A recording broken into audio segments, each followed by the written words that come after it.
자, 우리 다 같이 하나님 말씀 보도록 하겠습니다. 신약 성경 마가복음 16장 14절부터 18절입니다. 마가복음 16장 14절부터 18절입니다. 저와 여러분들이 한 절씩 교독하겠습니다.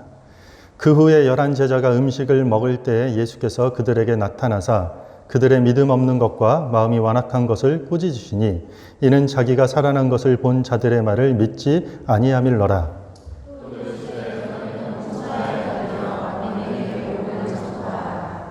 믿고 세례를 받는 사람은 구원을 얻을 것이요 믿지 않는 사람은 정죄를 받으리라.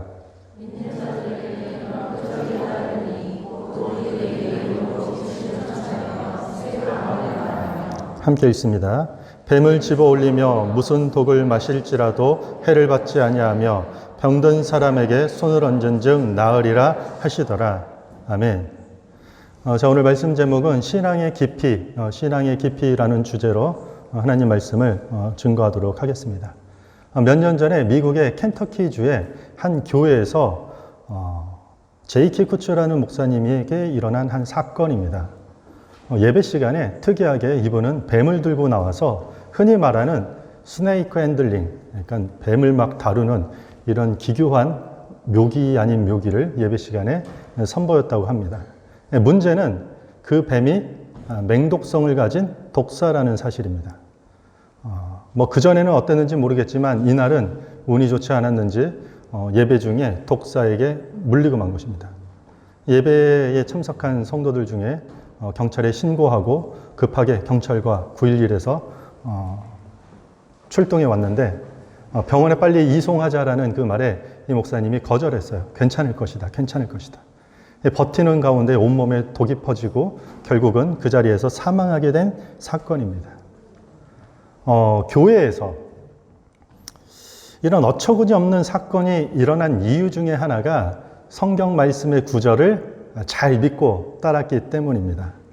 오늘 우리가 읽은 18절을 철칙, 그러니까 그 아주 삶의 중요한 내용으로 받아들이고 아주 이것이 전부다, 이 문자 그대로 될 것이다라 믿었던 어떤 극렬한 오순절주의자였기 때문입니다. 우리 18절 다시 한번 읽어볼까요? 시작. 뱀을 집어 올리며 무슨 독을 마실지라도 해를 받지 아니하며 병든 사람에게 손을 얻은즉 나으리라 하시더라. 이 문장만 보면 어떨까요?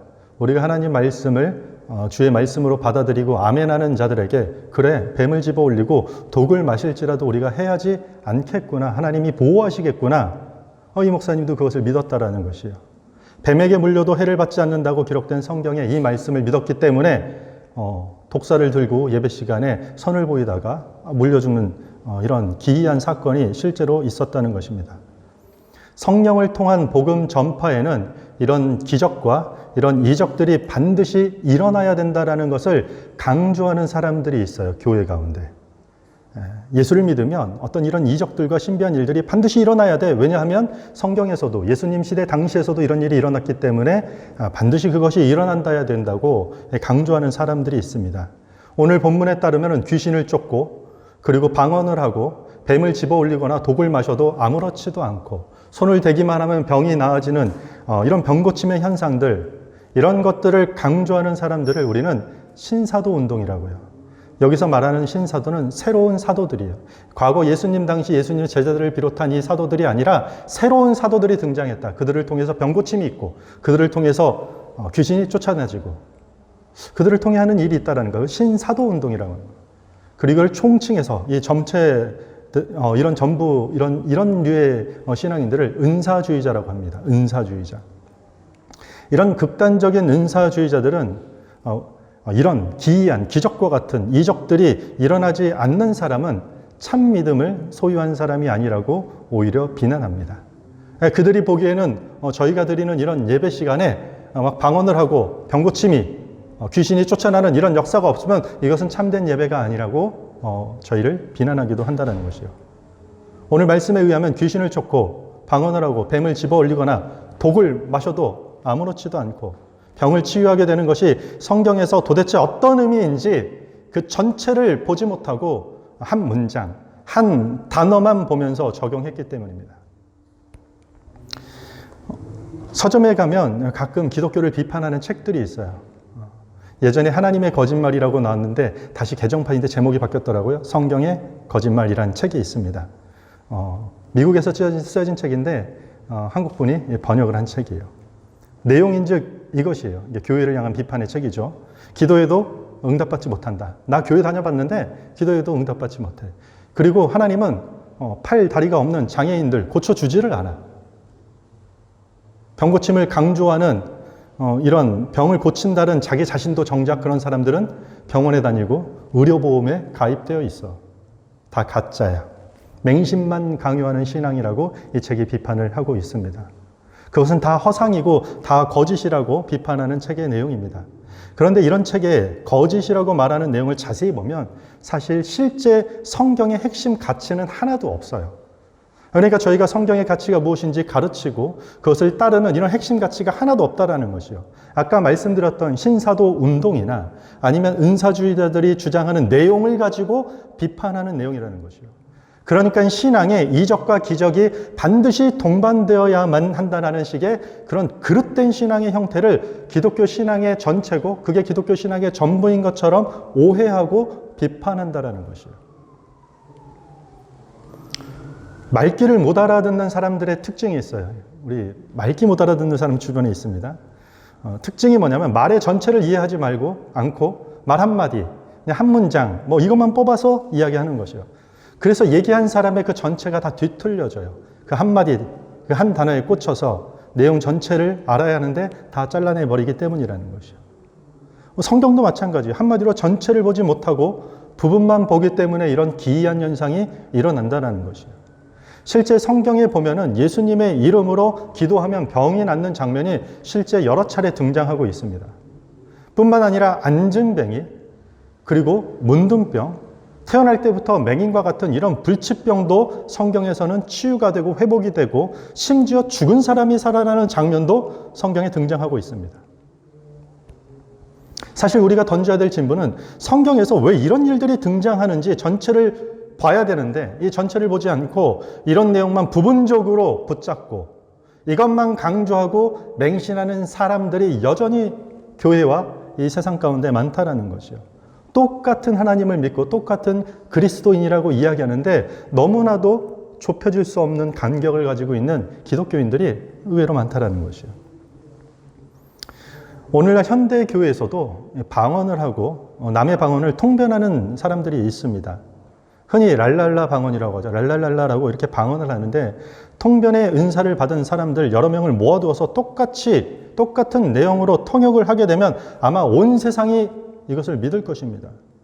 그러나 수도 없이 이것들을 테스트하고 시험한 결과 문제는 통변의 내용이 각각 다 다르다라는 것이에요. 이게 뭐죠? 다 거짓이고 사기에 불과하다라는 것이에요. 병 고침의 문제도 그래요. 이 교회 안에서 일어나는. 과거 미국의 치유사역의 대표격이었던 이 베니힌 목사라는 분이 있었어요. 그런데 미국의 한 다큐 방송을 통해서 전부 거짓임이 다 폭로되었던 것이에요. 어마어마했어요. 이분이 인도에 가면 대통령이 후원해주고 인도에서 20만 명이 여러분들 20만 명이 해변에 나와서 집회를 한다고 생각해봐요. 스크린만 해도 몇천 개예요.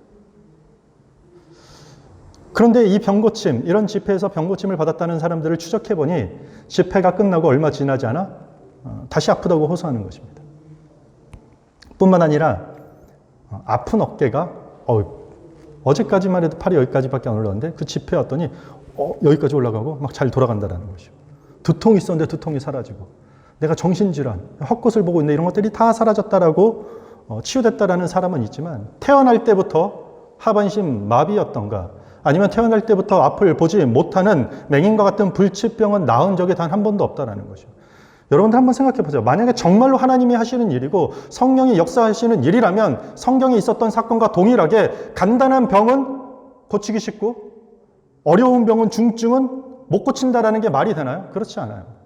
동일하게 다 하나님이 하신다면 성경의 이야기와 같이 불치병도 죽은 자도 살아나는 이야기가 동일하게 이어져야 된다는 거죠.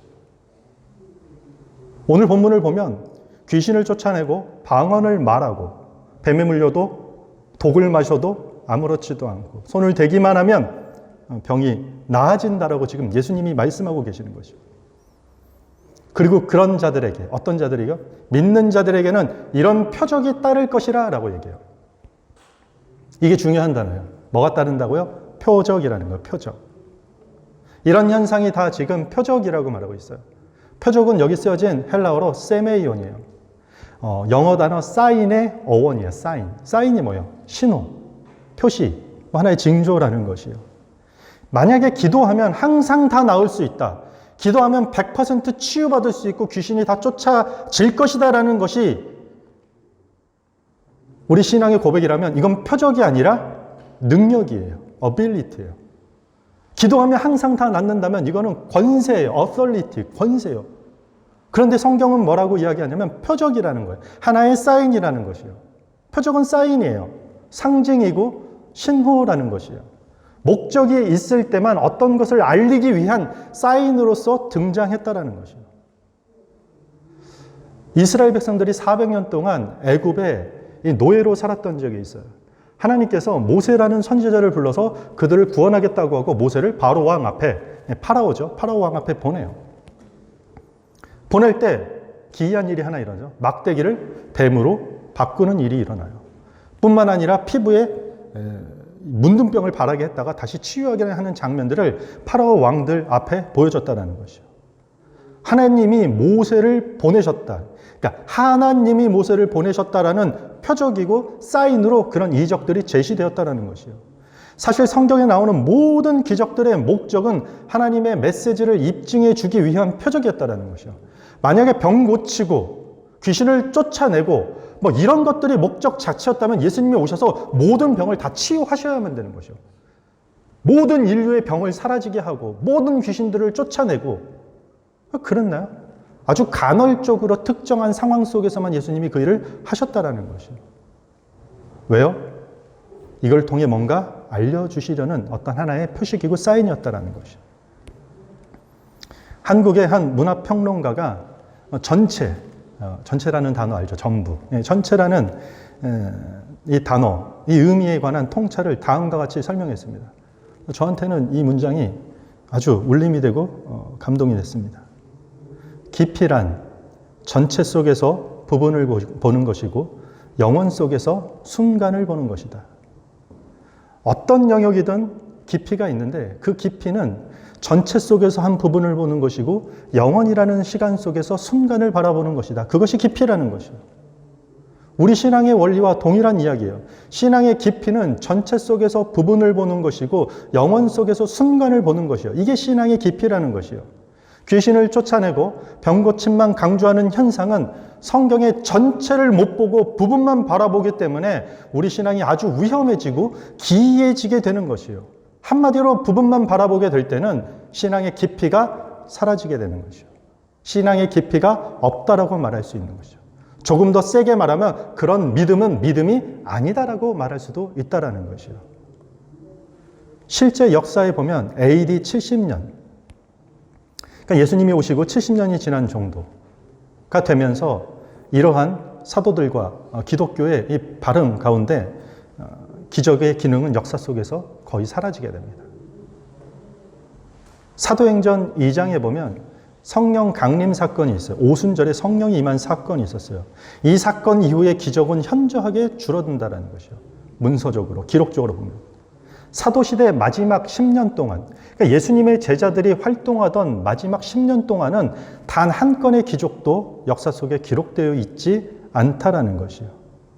사도시대라는 것은 뭐냐면 성경이 완전히 다 기록되기 이전의 마지막 시대였기 때문에 그들을 통해서 복음을 드러내는 데 있어서 이런 이적들이 하나의 표적으로 쓰이기는 하였다라는 것이에요. 사도들은 복음을 증거하고 예수님의 부활의 소식을 전하는 가운데 그들은 정말 오늘 이야기하는 것 같이 독사에 물려도 해하지 않고 독을 마셔도 다치지 않고 손을 대면 병이 치유되고 귀신이 쫓아나는 여러 가지의 다양한 이적들이 실제로 일어났지만 정작 그들은 복음을 위해서 처참하게 자신이 목숨을 잃는 것에 대해서 주저하지 않는 삶을 살았다는 거죠. 위기의 순간 기적과 이적으로 하나님 기대합니다. 저를 구하여 주시옵소서 라고 기적과 이적을 구한 것이 아니라는 것이에요. 오히려 계시된 말씀, 성경 말씀. 말씀으로 성경이 완전히 기록된 이후에는 더 이상 그런 표적이 교회 안에 등장하지 않게 됩니다. 사도시대, 그러니까 1세기거든요. 1세기 이후로 약 1800년 동안 교회 역사 안에 병고침의 이적들은 한 번도 기독교 신앙의 중심에 서 본 적이 없습니다. 오히려 타 종교에서는 기록해 보면 방언을 하기도 하고 축기, 귀신을 쫓아내는 일들이 있고 병고침의 현상을 강조하는 이런 일들이 종종 다른 종교에서 일어나는 경우는 종종 있었다는 것이죠. 그렇게 시간이 지나서 20세기 초반에 와서 1906년입니다. 미국 LA에 아주사라는 도시가 있습니다. 여기서 세컨드 블레싱, 그러니까 성령 세례를 다시 받아야 된다라는 이런 무브먼트가 일어납니다. 사도행전 2장에 나왔던 오순절 성령 강림의 사건이 세컨드 블레싱, 다시 한번 우리 신앙인들의 삶 가운데 일어나야 된다라는 운동이 20세기 초반에 일어나기 시작한 것이요. 그리고 그것이 현대 교회의 방언과 예언과 치유 운동을 강조하는 아까 설명드렸던 신사도 운동, 신비주의자들이 마치 유행처럼 번지게 되었다는 것이요. 20세기 초에 와서 하나의 유행처럼 생겨난 것들을 기독교 역사의 전부나 아니면 성경이 강조하는 내용이라고 생각하면 여러분들 큰 오산이라는 이야기입니다. 분명한 것은 우리가 이제 성경을 손에 들고 있는 상태에서는 더 이상 이런 기적들이 복음을 전하는 보편적 방식으로 사용될 이유가 전혀 없다라는 것이요. 개인의 주관적인 경험을 복음을 전하는 데 있어서 그게 보편적이고 타당한 기준이 될 필요가 없어졌다라는 것이요. 오히려 우리 손에 들려진 이 성경, 이 기록된 성경의 역사성과 정확성과 일관성과 그 탁월함이 복음을 증거하는 데 가장 보편적이고 스탠다드한 방식이 되었기 때문인 것이요. 그래서 성경 전체 속에 성경 부분을 보는 안목이 우리 신앙의 깊이를 좌우하게 되는 핵심 키가 되는 것입니다. 예수님 당시에 과거 중동 지방에는 코브라와 같은 맹독을 지닌 독사들이 정말 많았어요. 지금처럼 좋은 신발이나 차를 타고 다니지 않고 다 맨발에 샌들을 신고 다녀야 했기 때문에 독사에 물리는 일이 정말 많았어요. 그러나 일부러 그런 뱀에 물려도 괜찮다라는 말을 하는 것이 아니에요, 예수님은. 제자들이 그리스도의 복음을 증거하다가 독사에게 물릴지라도 내가 지켜줄 것이다. 지금 이 말씀을 하시는 것이죠. 사도 바울은 복음 전하다가 배가 파손돼서 멜레네라는 섬에 들어갔다가 독사한테 물렸지만 살아나는 이야기가 있어요. 독을 마셔도 너희가 해를 받지 않겠다라는 예수님의 가르침은 일부러 독을 마셔도 너희가 괜찮을 것이야 이런 뜻이 아니에요. 복음을 전하다, 너희가 복음을 증거하다가 만약에 어떤 위험에 빠질지라도 주님께서 그것을 반드시 지켜주시겠다라는 그런 약속을 하는 것이에요. 예수님께서 제자들을 향해 귀신을 쫓고 새 방언을 말하고 병든 사람을 고친다라는 것은 우리가 교회 바깥에 이단들이나 아니면 타 종교에서 하고 있는 이러한 현상이나 이러한 이적들, 표적들 자체를 추구하는 일들을 너희도 따라서 해야 한다라는 말이 아니라 그리스도의 복음을 전하기 위해선 그리스도의 복음을 전하다 보면은 너희를 보호할 수 있는 수많은 어떠한 표적들이 너희를 따를 수도 있을 것이다라는 우리의 보호하심과 약속에 대한 이야기라는 것이요. 그것을 믿으라라는 이야기인 것이요. 왜냐하면 부활한 예수를 제자들조차 그것을 믿지 않았어요. 우리 읽었던 14절 한번 볼까요? 여러분들이 한번 14절 읽어주시겠습니다. 시작.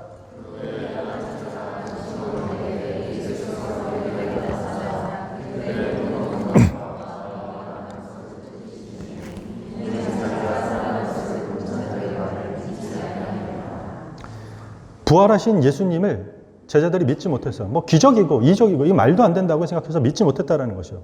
이 제자들을 향해 지금 뭐라고요? 믿음이 없다. 너희 마음이 완악하다라고 꾸짖어요. 그리고 앞으로 표적들이 나타날 것이야. 이거에 준하는 표적들이 나타날 것이야. 그게 나타나는 이유는 복음을 듣는 자들이 믿도록 하기 위함이라는 것이에요. 아직 성경이 없기 때문에 확실하게 주어진 말씀, 명확한 변치 않는 말씀이 없기 때문에 부활을 목격한 자들의 증언을 믿지 않았을 만큼 의심이 많았던 이 제자들을 통해서 그러한 표적이 나타날 것이라는 뜻이에요. 성경은 표적, 기적을 강조하지 않아요. 그런 표적을 쫓아야 된다라고 말하지도 않는다라는 것이요. 복음을 전하는 자들에게 그러한 표적들이 따를 것이다. 너희가 해야 할 일은 담대하게 세상 가운데 복음을 전하라. 이게 전체 메시지라는 것이에요. 이유가 뭔가요? 온 세상에 복음을 전하기 위해서 그들의 믿음을 다시 재정비시키는 과정이 되는 것이기 때문에. 온 세상에 복음을 전하는 것, 그게 누구의 사명입니까? 교회의 사명이에요. 그리스도인들의 사명이에요. 이게 교회가 존재하는 목적의 아주 날것과 같은 표현이에요. 복음 전파. 복음을 우리 삶에 구석구석 드러내기 위해서 그 어떤 표적들이 따를 수도 있음을 믿는 것, 그게 신앙의 깊이라는 것이에요.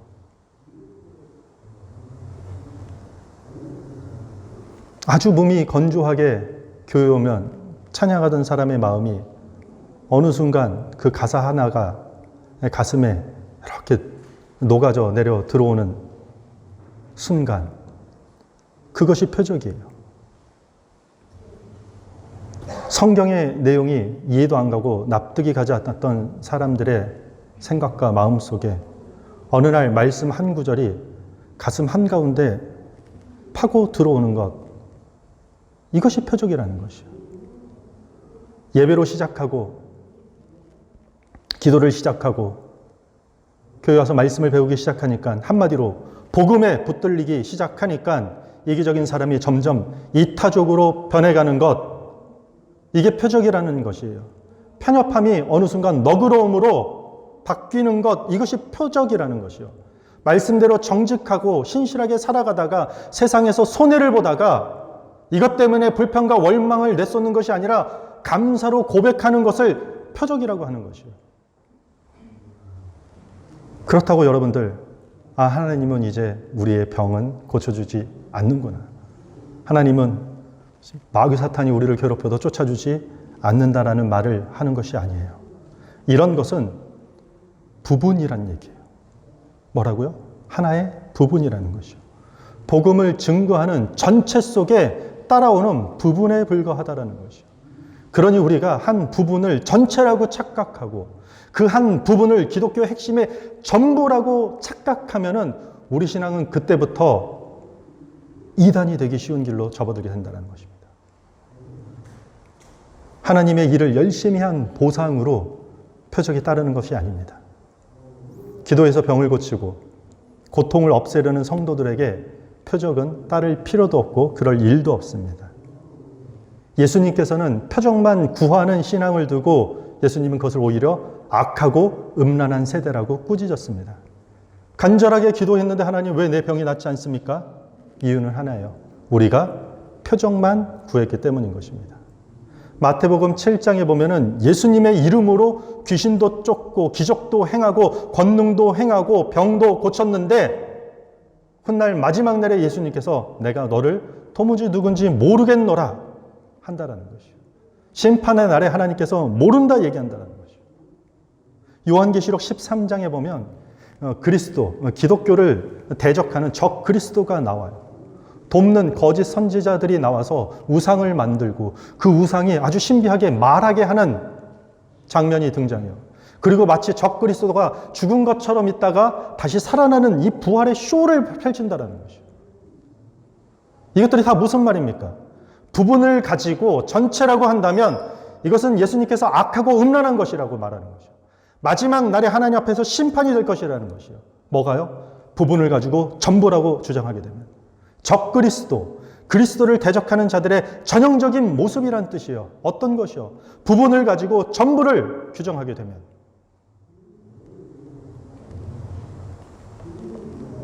사탄의 공격은요, 전체를 못 보게 하는 것이요. 자꾸 우리에게 어떤 유혹으로 다가오죠? 전체를 못 보게 해요. 부분을 전부라고 속이게 되는 것이요. 말 한마디에 싸움을 일으키게 하는 것입니다. 힘든 한 부분 하나로 인생을 막 좌절시키게 우리를 끌고 내려가는 것이요. 많은 은혜를 받았음에도 불구하고 하나의 불평으로 인해서 하나님과 멀어지게 한다는 것이요. 부분을 전부로 만드는 그 함정에 우리는 빠지지 말아야 됩니다. 1949년 12월입니다. 중국 공산당과 경쟁에서 밀린 장개석, 대만을 설립한 사람이죠. 장개석 군대는 대만으로 후퇴하게 됩니다. 그런데 그 국부군이 대만에 가서 수도꼭지만 틀면 물이 나오는 수도꼭지를 보게 돼요. 처음 보게 된 것이요. 너무나도 신기한 것이요.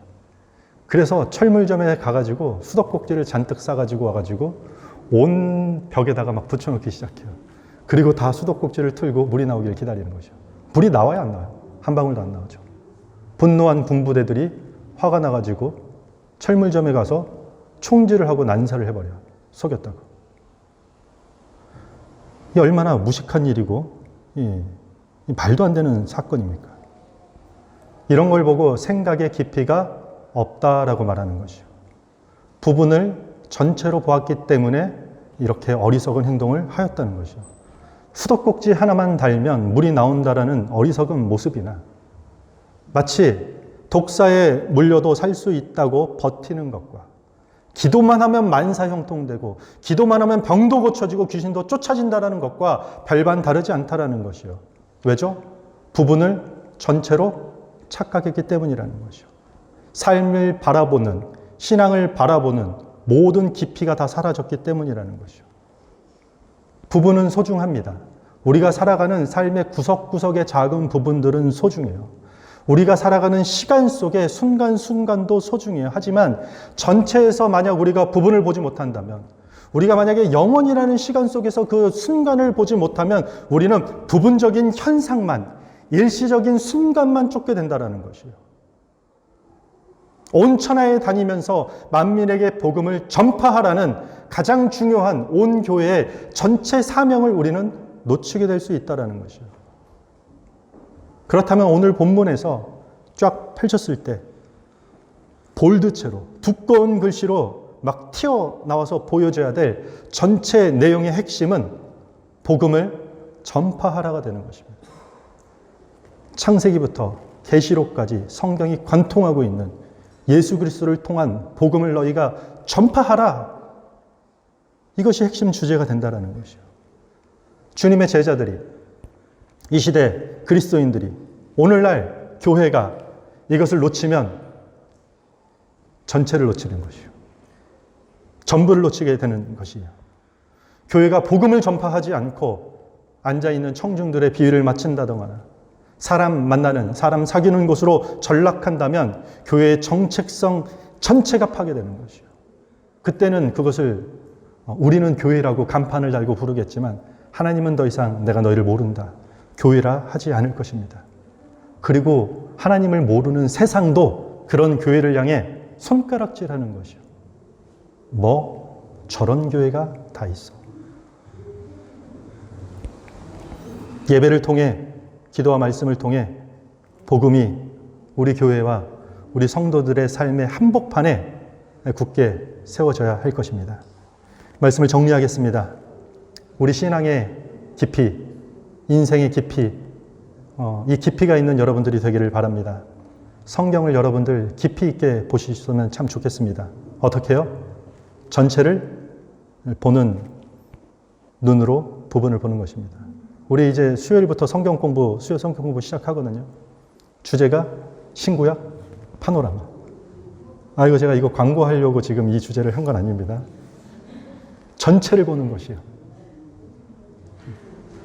자리가 남아있으니까 등록하시기 바랍니다. 돈도 안 받는데 등록하세요. 네.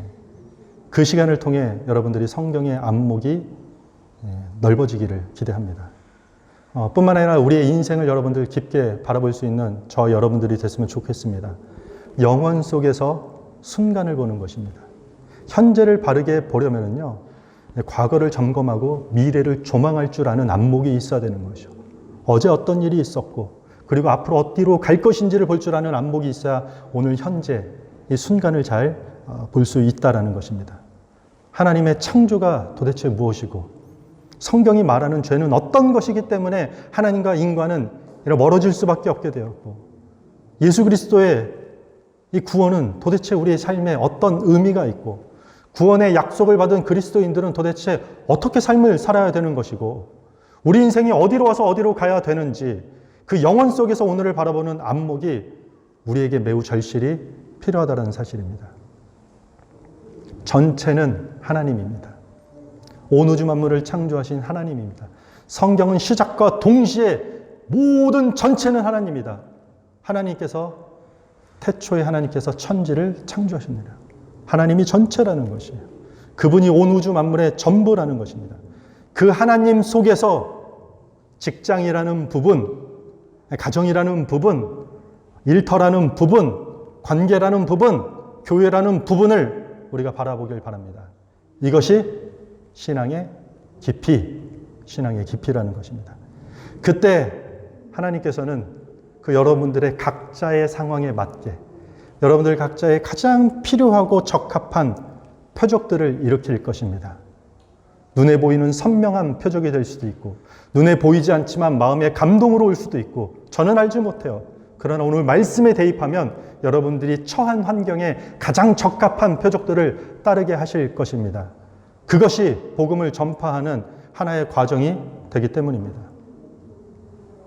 하나님 속에서 나를 바라보는 신앙의 깊이를 겸비하는 저와 여러분들 되기를 주님의 이름으로 축원합니다. 우리 다 같이 자리에서 일어서서 우리 함께 찬양하겠습니다.